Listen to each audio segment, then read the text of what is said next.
Welcome to another how-to video. Today, we're going to talk about CAD integrations and integration with PTC Creo. So let's get started. I recommend that you go to our documentation and go to training courses, CAD integrations, so OpenBOM integration with CAD systems, and find PTC Creo and look for the course. So here you have more information about how to install the add-in and how to set up Creo. So notice that you should install the Creo Object Toolkit, Java and Link. So you might need to get this from PTC directly. Once you have done that, once you have installed Creo, you can download the add-in from our integrations page. So download it and install it in your machine, and it should have good to go. Some instructions here, and also the warning that you do require the Creo Object Toolkit, these components. So installing that, it will be required. So once you have done that, you should have available the OpenBOM integration when you open a subassembly in Creo. Look for OpenBOM, and you should have the OpenBOM integration settings. So I also recommend that you set up a few settings as described in our page, so in our documentation. So if you go back to training, you'll see there's a few recommendations for setting up Creo. So we do recommend that you disable the automatic backup copies that Creo creates by default, creating -1, -2. All those, if you use, for example, OpenBOM Design, that will manage versions for you. Those extra properties are not needed because we can manage file versions for you.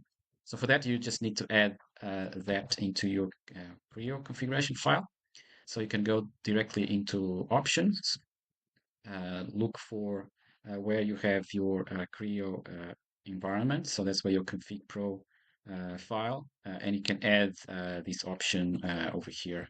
So you can just add save file iteration as no.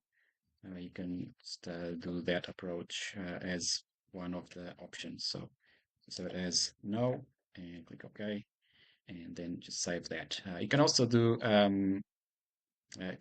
this in if you want to edit that file over a text file. You can also find its location and edit directly.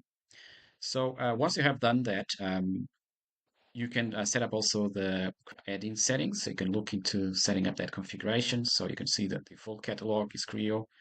You can configure or create a new property mapping from Creo to OpenBOM. So you can see the default properties available.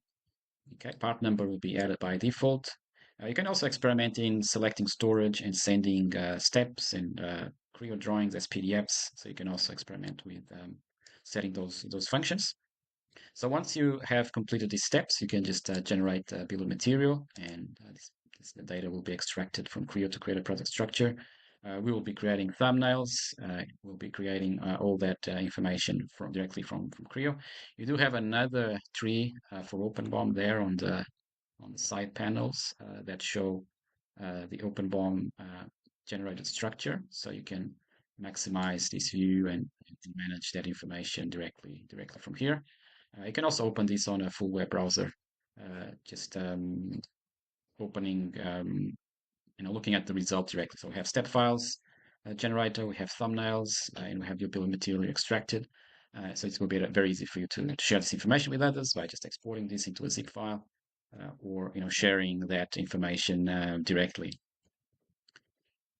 So, for example, generating that zip file directly from Creo. Okay, so there you have all those steps, all those drawings generated. So, hope you enjoyed this video, how to get started with Creo. See you next time.